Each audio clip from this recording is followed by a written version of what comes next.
So I'd like to introduce my panel.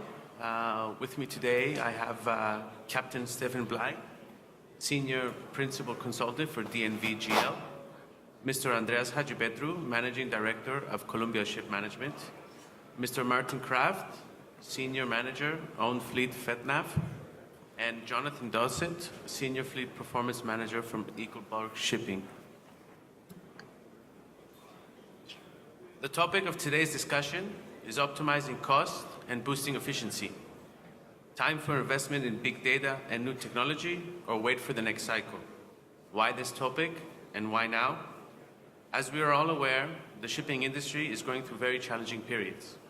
Organizations are looking for methods to eliminate cost, but at the same time, retrain from or even increase the efficiency. How can this be done? Can big data and new technologies contribute to this? How can you assess which is the right time to invest on what? Is your organization ready to make this step? This panel will do its best to give you the answers to these and other questions you may have. It also anticipates to share knowledge and experience so it can contribute to your business future success. Wishing us a constructive session. I'd like to start with a question to all of my panelists. What does big data mean actually for you? Stefan? Okay, thank you very much. Big data. I'm old enough and grey enough and been in this industry to be slightly worried that big data is a new buzzword. Obviously, the data that this industry holds, there's massive amounts of it. But what we haven't been so good at the moment is sharing it and using it. The amount of data that, when I first went to see the data points on the ship was somewhere in less than 100.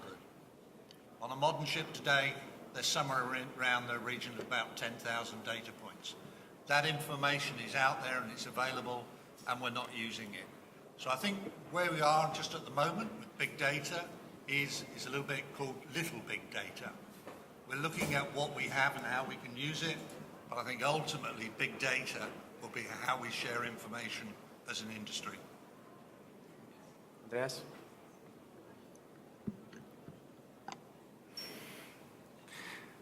Stephen said this is perhaps a new buzzword. Perhaps it is. But generally, if one would take the voyage data, the machinery data, the AIS data, and all the data which is transmitted to the shipping operators, and if one would go into the shipping companies today, would obviously identify that all this data is pretty much fragmented in the way that the systems of the companies, of the shipping companies, are not really talking to each other in most of the cases. So if I would go a step backwards and not really say big data, but if I would see, let's say, the data within an organization and the ships managed by this organization is quite an organizational change to capture all the data, put all data together in a form of information that will help the decision making and the process changes within the company. So yes, big data, and what Stephen said, how do we share actually this data with the rest of the industries is perhaps the next step, which is perhaps at this point of time a buzzword. Thank you. Martin? Yeah, the third attempt to define for us on the panel here what big data means for us. And maybe I start by saying what big data is not for me. Big data for me is not providing free internet access for the crew. That is providing data volume and bandwidth. And I think in the year 2016, this is a human right for every seafarer. And it's nothing to do with big data, but that's obvious. And it's also nothing to do with IT integration projects, which are solely by the project team members perceived as big or complex in the resources which they require. This is not about big data. What I think what big data is, we're dealing with data clusters which are either so big or because of their nature so complex that for traditional computing capacities or algorithms, they can simply not handle it and they require a new approach to deal with it. And I mean, that in itself can be a pretty subjective topic as such. So whatever is big for us as FEDNAV operating 100 vessels, maybe small data for big boys like Maersk. So I think these are the three elements: what it's not, what I think it is, size, complexity, and then the third one, that it is a subjective element to it. Thank you. Jonathan? The final attempt, and I'll probably repeat a lot of what has already been said. I think for us at Eagle Bulk, big data means business intelligence, actually. So it's just lots of data or huge data sets have no real inherent value. So it really comes down to what you're doing with the data, how good your analytics capabilities are to deal with this data. That's where the value is actually created. And so I think if we're talking about buzzwords, I would usually prefer to say smart data, which is just big data that you know what you're doing with. So it's data that you trust the quality of the data coming in, and you ensure that you have the software or the capabilities to blend it and slice it so that you can really extract value from it. Big data as a word just by itself is really not really anything. Okay, thank you. My next question to Andreas.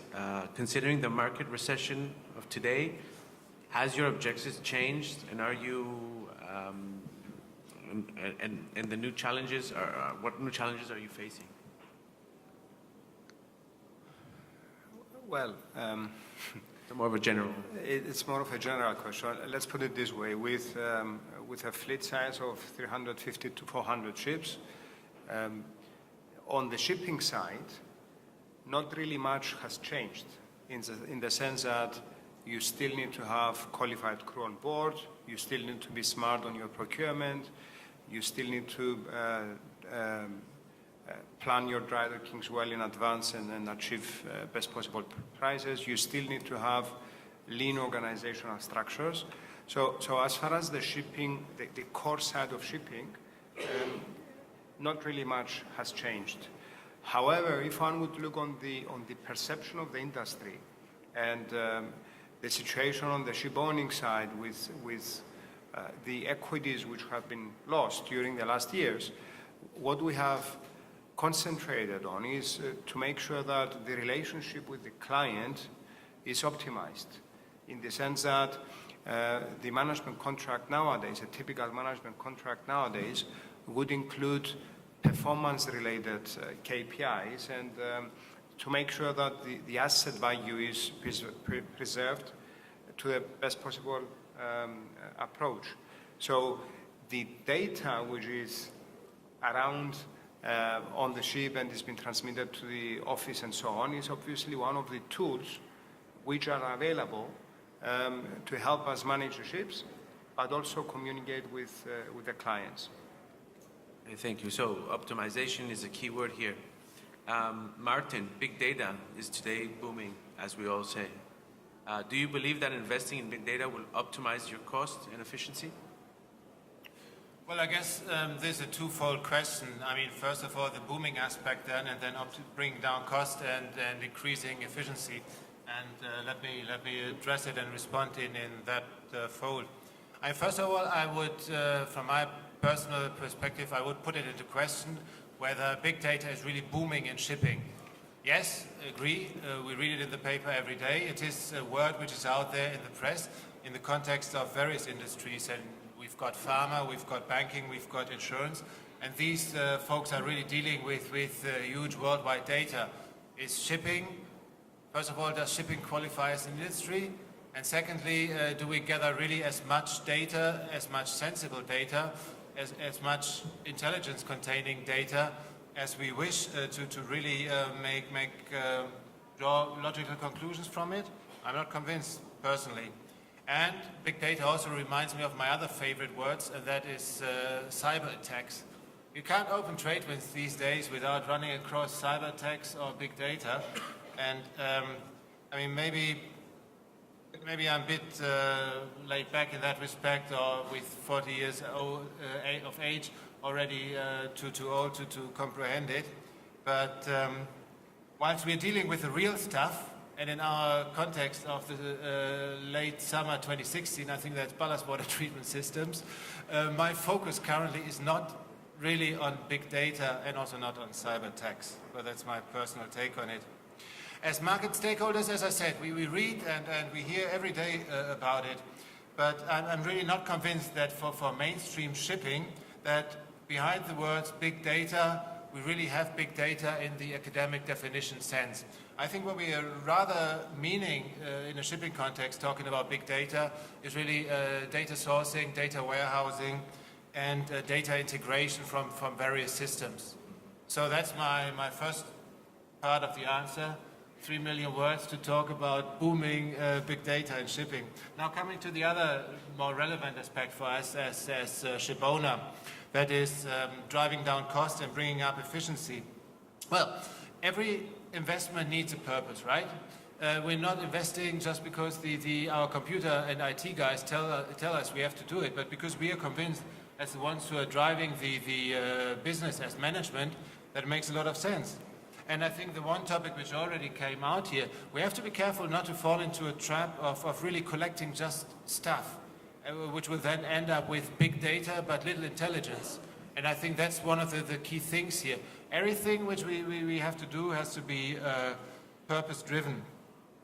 And frankly speaking, I don't see any key application in our field, being a bulk carrier operator, where I'd say, yeah, it's obvious. This is the big data application where it makes a lot of sense. I think the speed of consumption and the weather routing, this is something which absolutely immediately comes to my mind when I talk about big data. But again, is that big data? And I think we heard it before from Andreas. It's rather here the experience and the qualification of the individuals, the operators, our captains and chief engineers, who are supported by data, I admit that. But is it big data? No, I'm not quite sure. So where do we find room for big data in shipping? I think really in niches. And in our in the business I'm looking at, that's the Arctic business. That's the ice-breaking business up in the Canadian Arctic, where we've now computed ice charts and ice navigation since 1968 to 2013 to find the path of least resistance.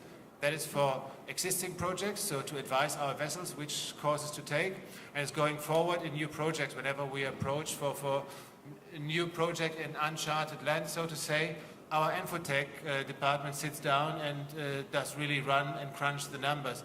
And I mean, to tell you that the shipping company operating 100 vessels, 4 of which are in the high Arctic, we've got a team of 4 people doing nothing else but that, and the ice navigation gives you a sort of an idea of how important it is for us. And that's the only application in a niche business where I could think it makes sense. Interesting. So, Stephen, would you like? Just sort of adding to that, in the sense of, big data, and as has already been mentioned, the company I work for, we do a lot of work helping companies optimize cost and efficiency. And one of the things that we always find when we go into these companies, the information is there. They already have it. But what they're not necessarily doing is using that data, analyzing it. And that sometimes is because of time and cost. Yes, a lot of focus is on speed and consumption, but quite often there's a lot more information regarding the engines and maintenance and how that can be optimized. And that information is not collected and it's not shared across the industry. Maersk will operate a particular type of engine. That same engine will be potentially in use in another 100 other companies. But faults and things that can be found aren't shared across the industry. So we have this sort of problem of all this data, as you say, it is available, it is being collected, but it's not being analysed to the best effect, I think. Okay. As Martin mentioned, I mean, people and technology need to come together. So this brings me to my next question or my next comment. Matt Mullingweg said that technology is best when it brings people together. Stephen, how do you see the role of technology on board a vessel, and how does technology add value to the shipping industry? To add to your comment that you mentioned before. in some respects, I have to say I'm possibly not of the right age group to talk about technology. I'm still of the era of using a sextant to navigate. Nowadays we rely on GPS and everything else. But technology across the industry has certainly sort of moved in massive states. Now, I have seen companies in recent time who are using technology well beyond just data gathering. There are large operators who have real-time operation rooms now, where they are taking data and information from the ship in real time. They can look at all the engine parameters, they can look at the radar, they can look at the GPS, they can look at all this information. And they have groups of people working 8-hour shifts, sitting there supporting the ship. Now, a lot of people, when these first came out, said, well, this is just Big Brother, watching what is going on board the ships.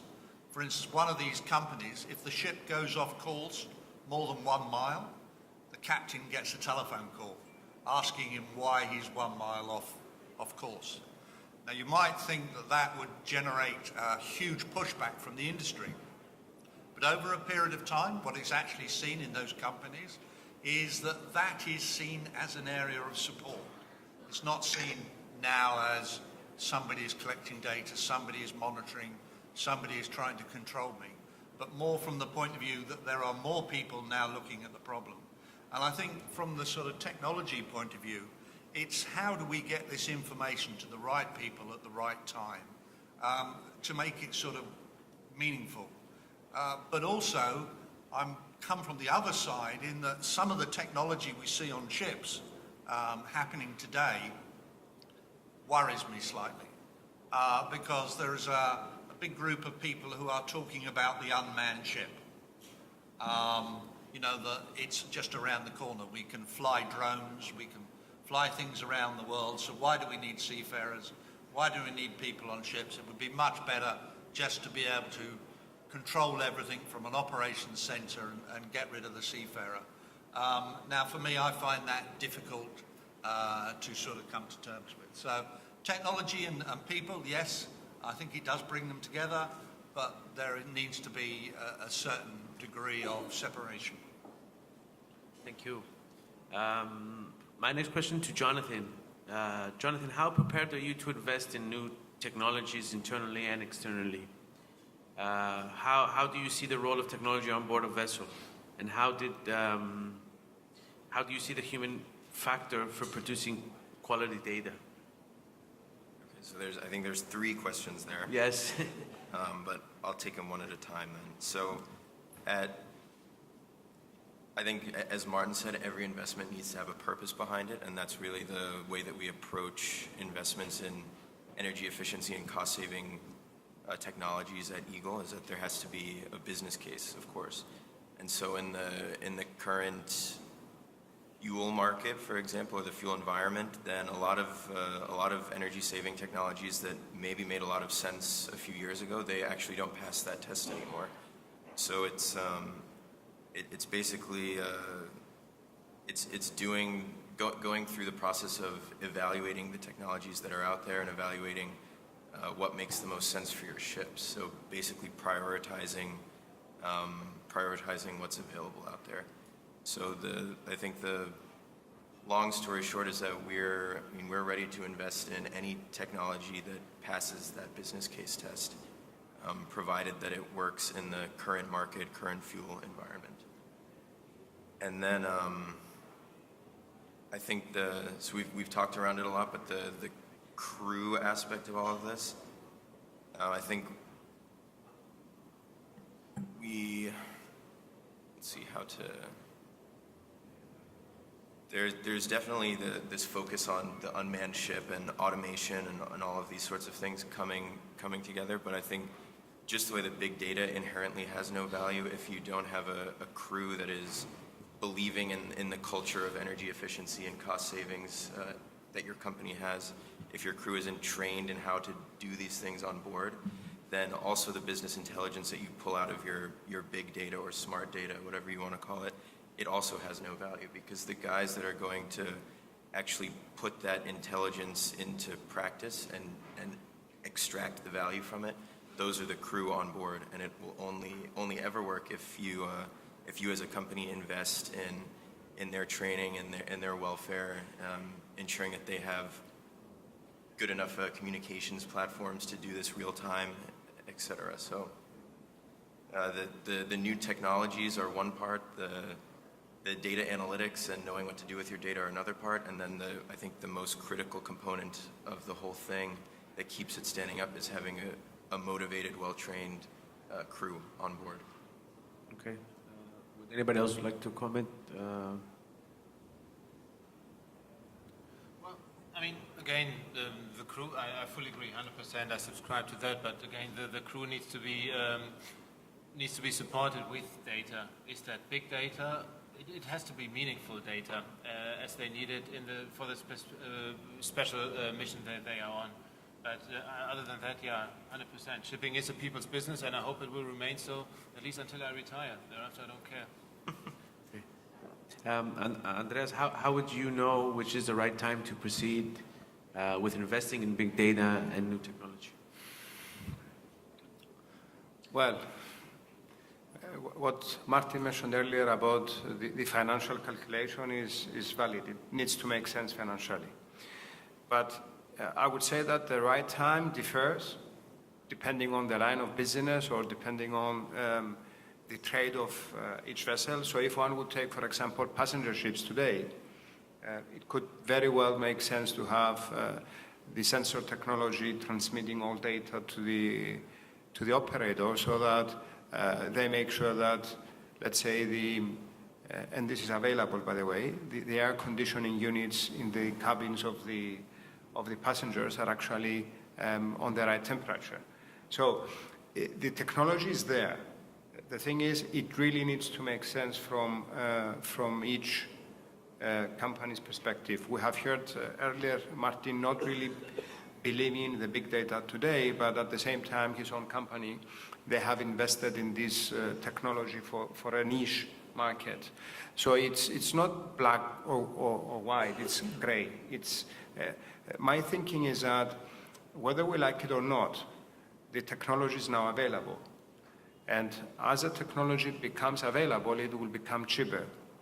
And we will reach a point that it will not be as expensive to implement.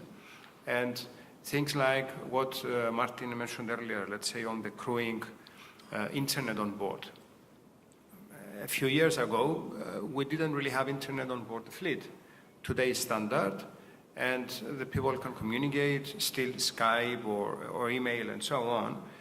But the next big thing would be perhaps TV on board. Now, are you going to be the first one to do it, or are you going to be the last one to do it?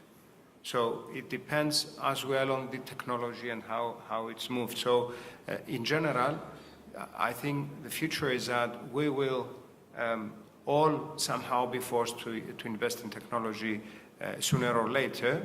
And my thinking is that this will take still quite a number of years, but it will come. Thank you. So it's basically up to each company to decide. I wanted to ask Stephen, which you have more experience with more companies, and you speak to many people. Can you share with us any experience with big data and new technologies which were a success and highlighted, and what people have gained from this has helped the organization to optimize cost and boost efficiency? Thank you. Yeah, we conducted a survey. DNV-GL conducted a survey of roughly 1,200 maritime professionals on the subject of big data, February this year. Of those professionals, 52% saw big data as an opportunity. So across the industry, there's a lot of people out there who are saying big data is an opportunity. However, only 1 in 4 of those had a strategy for it. It was something that was rolling along, that was happening, that was going to be there, and they weren't really sure how they were going to boost productivity from it, because this session is about optimizing cost and efficiency, and we're hearing a lot of things about big data and how we collect it and how we analyze it. But the industry is, if you like, still a little way behind with this information and how it uses it. And how it uses it not only for the benefit of its own company, but how it uses it in a wider context. And on all that survey, 23% was all that people thought, 23% of those people thought that there was an increase in efficiency to be got from big data. So in overall terms, at the moment, possibly as an industry, we haven't recognized the effects or the efficiencies that can be gained by using this data and analyzing it. And can we make better business decisions? Can we control the management of the ship better? We've talked about cargo rates and freight rates and some of these other things for the financiers and the capital investors, but how good is our information sharing? We saw sometimes in the panels this morning that people were querying figures that have been produced by one organisation, that you produce your figures in a different way to the way that we analyse them. And I think one of the things with big data and the informations that we're seeing is that at the moment every single company is possibly trying to treat it in a different way. We all have our own way that we want to come. And I think at the moment what we're not seeing is, if you like, an industry standard. You know, what are we going to do? What are we going to analyse? Different companies, as I say, are taking different approaches. And what we've seen is a lot of the people, half of the companies that we looked at in this survey have this enhanced information management. That's what everybody's saying, it's information management. But are there the people or the systems to actually analyse that information?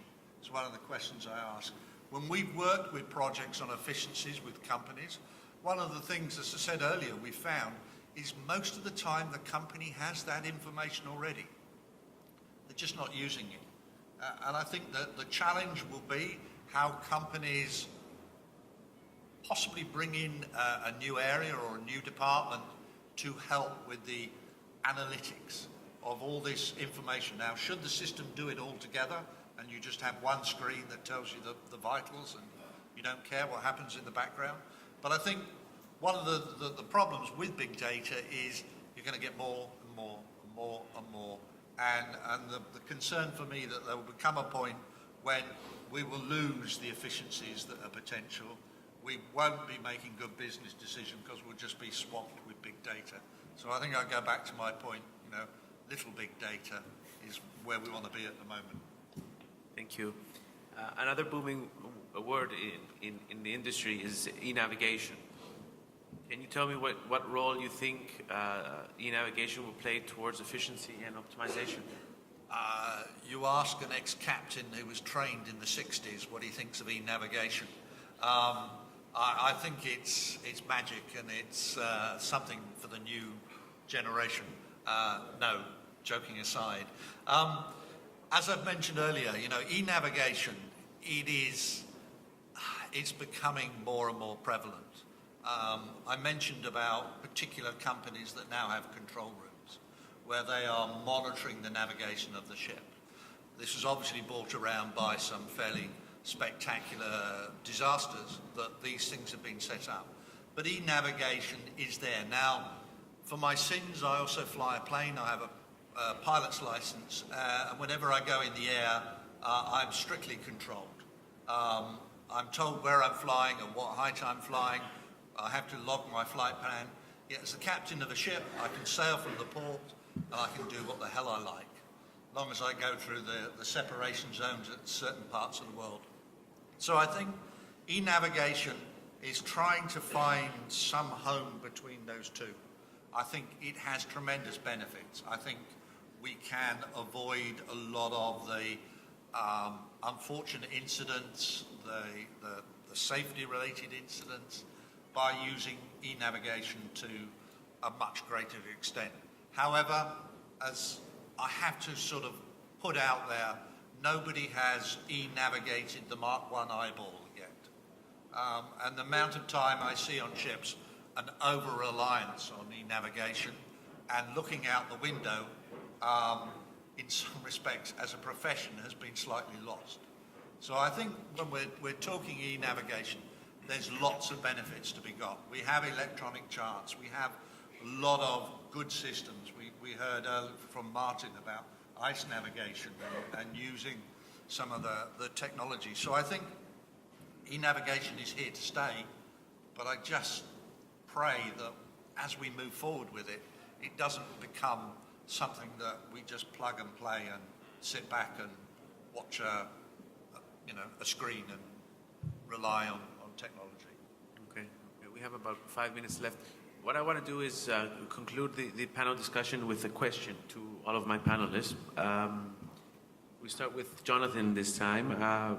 How do you see new technologies influencing the efficiency of shipping in the next 5 years?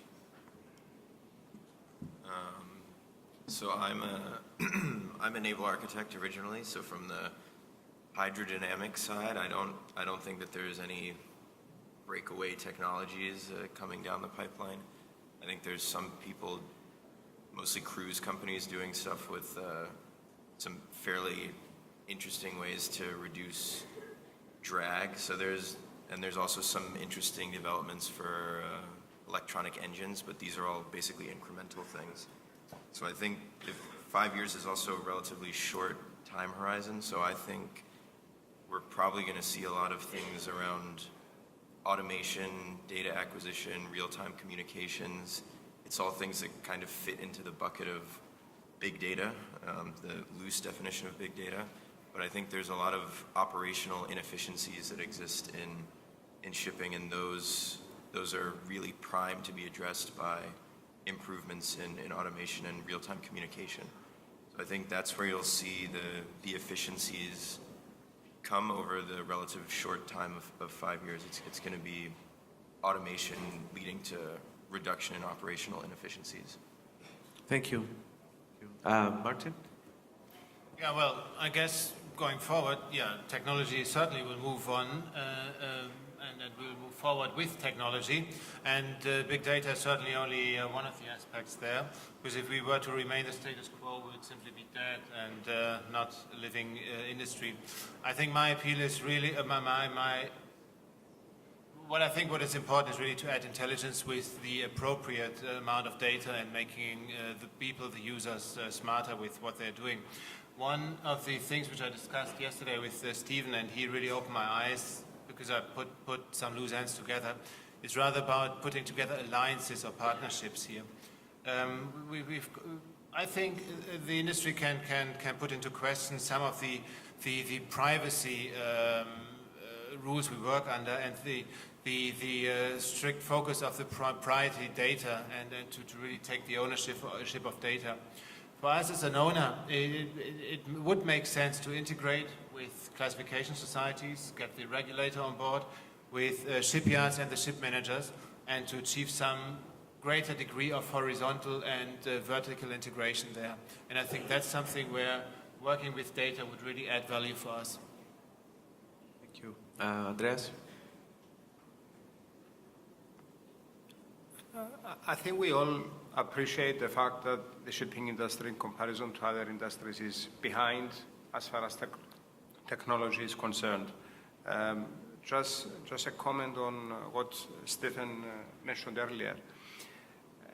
I guess nobody could imagine 40 years ago that we would discuss today for, let's say, abandoning the taxi profession, because that would be automatic transportation by taxi through satellite and so on. So if this will come, and if this is going to come in 20 years, perhaps the e-navigation is going to be the next thing in the next 50 years. So I think we shouldn't run too fast. We should keep on the basics. We should see what we can do. We're an industry that basically lost and is losing quite a lot of money. So it's about making sure that whatever the situation of each shipping entity is, we invest on the technology to make things cheaper and better.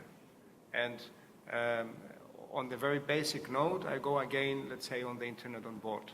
There are thousands of ships still without without internet communication on board. There are still quite a number of ship owners that believe that actually this is not necessary because it's the seafarer's job to run the ship. So, but if everybody else will eventually invest, this one odd ship owner at the end of the day will have to follow. So I would say that technology will progress, it will help the shipping industry in the next 5 years, but again, I don't see that this is going to change completely the way we do things. Thank you. Interesting. Stephen? I think from a technology's point of view, all new technologies that are going to come to this industry over the next 5 years are going to be driven by the environmentalists. Everything that we see happening at the moment, we all know about ballast water, we all know about emissions to air, we've seen how that's moving the LNG fuel debate forward.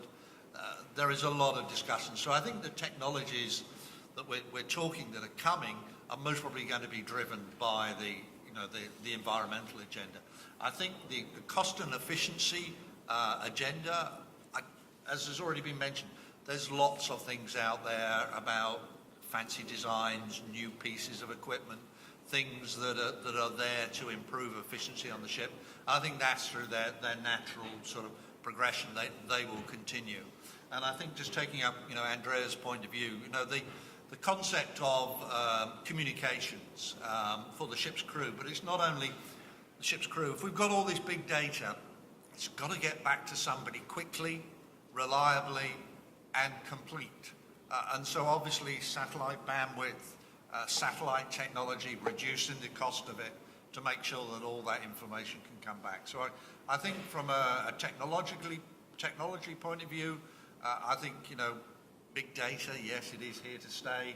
Yes, I really, really hope that the industry can drop down some of its barriers and share data. That class societies can share information, that breakdown shouldn't happen, that aren't planned and therefore increase costs. So I think there's a lot that can be done without going too far. Thank you. I don't know if we have time for one question.